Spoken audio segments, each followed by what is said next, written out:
Hello everyone, and today's video we're going to be talking about the Attraction Source Fearless Frenzy event over at Thorpe Park, which I attended this weekend. So let's get away with it.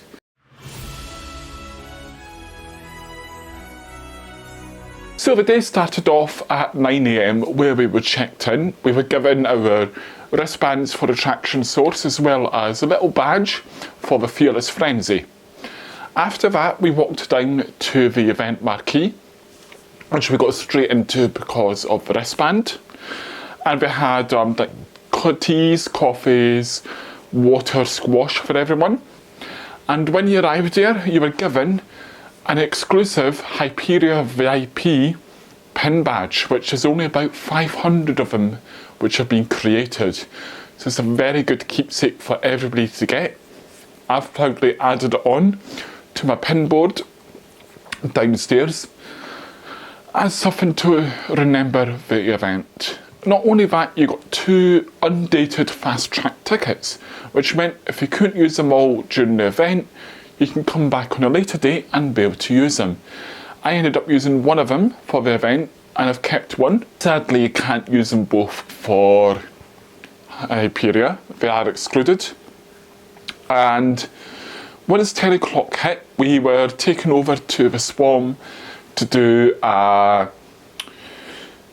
ride takeover, which we more or less managed to do with most of us getting on the same train.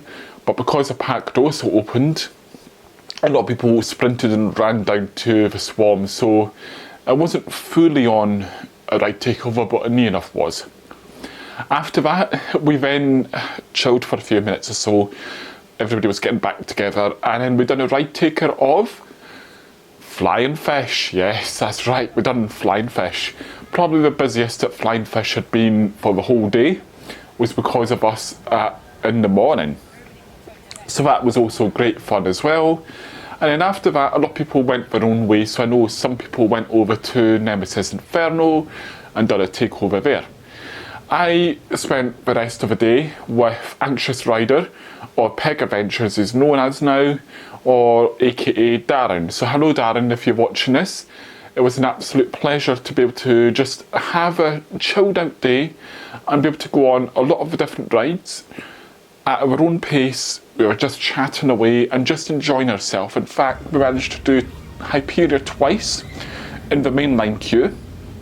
And at most, I think it was about an hour, probably slightly more than that we waited in the mainline queue because of the operations being so good. The queue was constantly moving, and so we got on quite quickly. And yeah, it was just absolutely brilliant. I, for the first time, tried the new sort of Indian street food place at Thorpe Park, and I had a chicken korma. The very first time having one at Thorpe Park. It seems strange to say that you had a curry at a theme park, but actually it was very, very delicious and I really enjoyed it. And so we did go on a number of rides, met up with some other people as well, and we got chatting to other people. And we also done a little group ride of 6 of us, I think it was, and we went on Rumba Rapids, which was good as usual, but I don't know. In some ways I feel like Rumba Rapids days might be numbered and it could eventually make space for a different ride. That's my view anyway, but let me know what you think. Now of course, with the Fearless Frenzy Attraction Source event at Thorpe Park, for this one, your full day until about 7 o'clock when the park was shutting was at your own leisure. We did then all meet up at Hyperia at 6:30, as we did shut the queue line just before then, and that was because of the event being on. So we had time to clear the queue because it was on about an hour's queue time thereabout, but we actually managed to clear it very quickly, which again is testament to the staff who operate Hyperia and how good and quick they can actually get through the queue lines. So once we all grouped together, we got a nice big group photo in front of Hyperia, and then we all had our exclusive 1 hour ride time. So we were walked through the wrap queue because it was the easiest and shortest sort of queuing area, because there was only about 150 of us. So we were taken on to the ride, and I was second in line for the Hyperia, luckily. So 2 people in front went to the front row. Sadly, I never managed to do it again. And I got the back right-hand row. Yes, I managed to get it finally, for a row I've been waiting to get. And it was phenomenal. I must admit, it's my new favourite row of Hyperia so far. But of course, as I said, I've now done about 16, I think it is, rides on Hyperia, and I still haven't managed to do front row. I'm sure that day will come extremely soon, and I'll probably change my mind and front row will become my favourite because of what everybody says about the front row. But we shall see. So I managed luckily to get 4 rides on Hyperia during the ERT, because it only operated with 1 train, and most people got at least 3 rides, which is very lucky.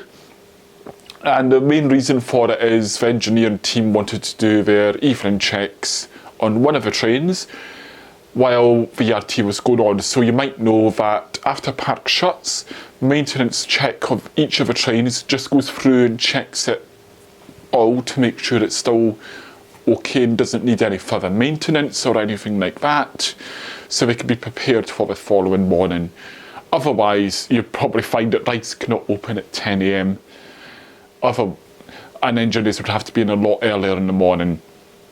So once that ended, we all went back to the marquee, and we had a lovely talk by 2 of the staff from Mac Rides who got flown out just for the event, and they were from the sort of engineering side, so they were the ones who designed the track layout and before it went to the manufacturing process.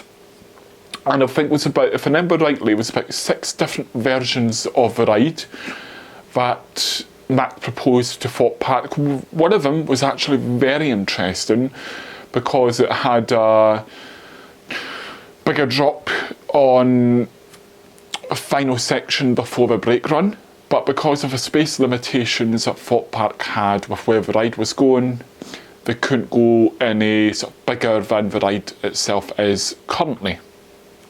So we ended up going with, I think, version 6 of the ride, and out of the sort of bank you get when you first come out of the station, that was proposed by Merlin, who went to Mac saying, let's put this in. It wasn't actually part of most of the designs that Mac proposed to Thorpe Park, which was very interesting indeed. And yeah, they went through a lot of technical aspects of the ride, a lot of the geeky side of it as well. Probably for a lot of people, a lot of brain overload with parts they were talking about. And then, so that was interesting, and to see sort of simulations they go through, they actually run it through a computer system to make sure it will run okay and all of that before it then goes to the final production, and before the track parts then start getting produced and the track gets built.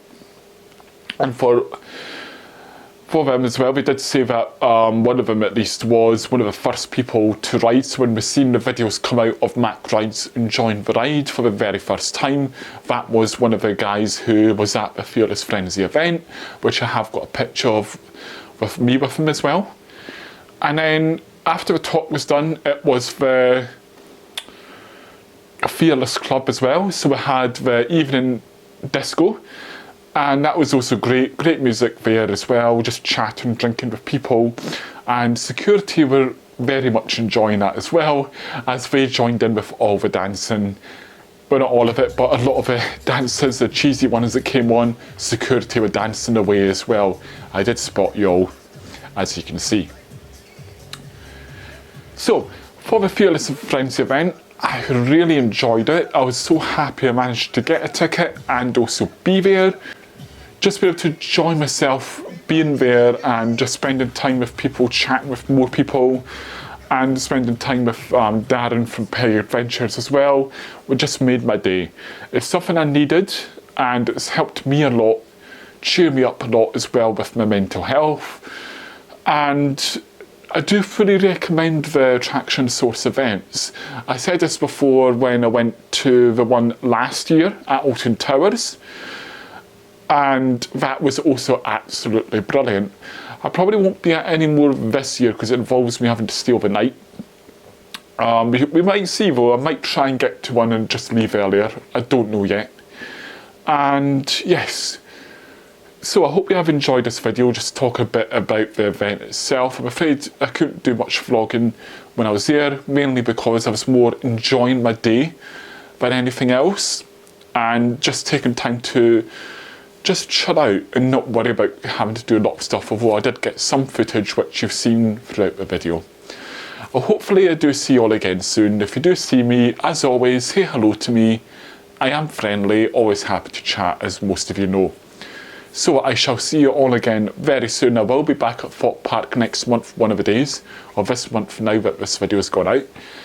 So goodbye for now, and thank you so much for all your continued support. See you all again very soon.